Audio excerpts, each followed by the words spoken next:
Dan pemirsa, kami akan mencoba terhubung dengan rekan-rekan kami di lapangan di sejumlah titik untuk mengetahui perkembangan terkini dari operasi pencarian badan pesawat ATR 42500 dan juga pencarian keberadaan 10 korban yang hilang sekaligus melihat situasi terkini dari kediaman salah satu korban jatuhnya pesawat ini.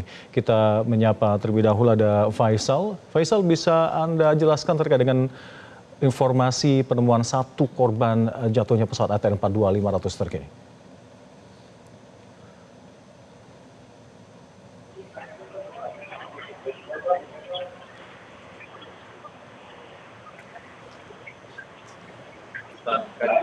Bandar Internasional Sultan Hasanuddin, di mana sebelumnya sekitar 14 waktu Makassar dan body part oleh tim pencari yang melakukan upaya pencarian di sekitar Gunung Sarau dalam operasi SAR mencari para korban pesawat ATR 42500 terus air transport.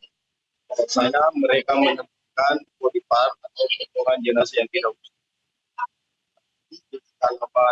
sekitar 200 meter dari tebing Gunung Sarau. Saat ini upaya proses evakuasi terhadap body part tersebut sementara dilakukan ketika medan di lokasi sendiri cenderung berubah-ubah, kadang tiba-tiba membaik atau kadang tiba-tiba berkabut atau tiba-tiba angin begitu kencang sehingga kondisi cuaca tersebut tentu saja sangat berdampak terhadap proses pencarian di lokasi.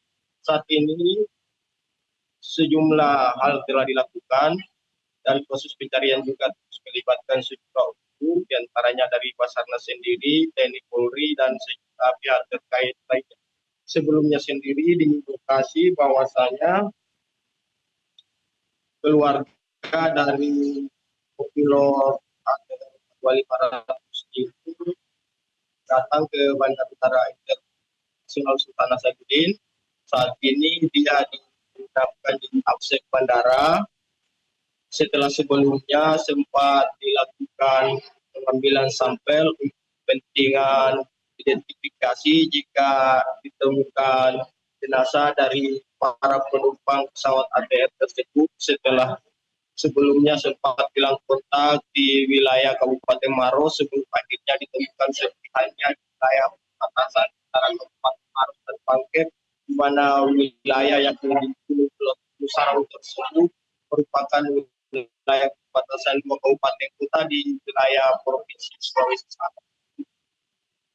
Lantas seperti apa kejelasan dengan nasib korban lainnya? Apakah sudah ada tanda-tanda juga keberadaan korban lainnya ditemukan? Ya, saat ini kami masih terus menunggu informasi update terkini terkait perkembangan proses pencarian melalui media center yang dipusatkan di Bandar Udara Internasional Sultan Hasanuddin.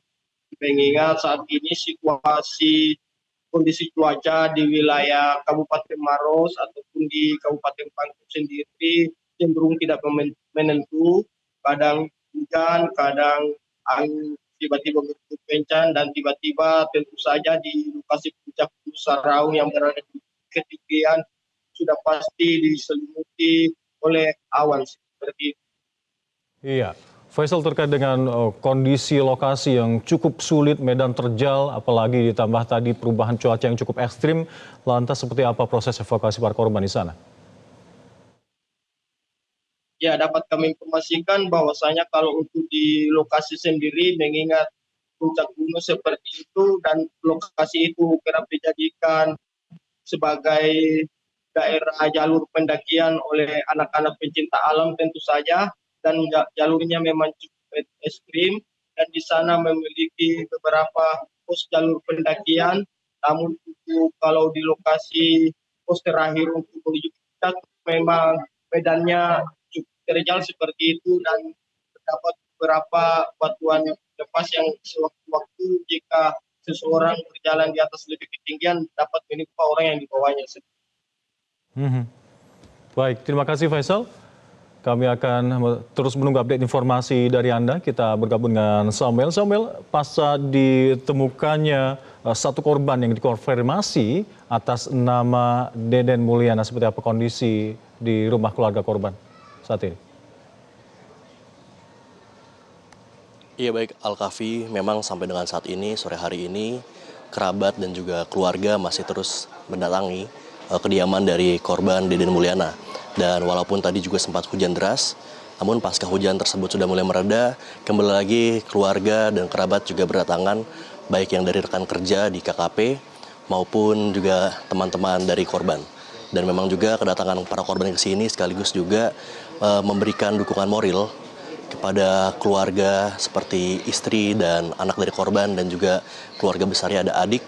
Lalu dan memang sampai dengan saat ini juga tadi kami juga belum bisa bertemu dengan keluarga karena memang kondisinya sedang kelelahan. Jadi tadi kami sempat berbincang dengan tim dari KKP dan memang nantinya direncanakan pasca diketahui satu korban telah ditemukan, ada rencana untuk menerbangkan adik ipar dan juga adik kandung dari korban untuk ke Sulawesi menjalankan tes DNA. Alkafi. Baik, terkait dengan tindak lanjut dari pihak keluarga pasca anggota keluarganya yang ditemukan seperti apa?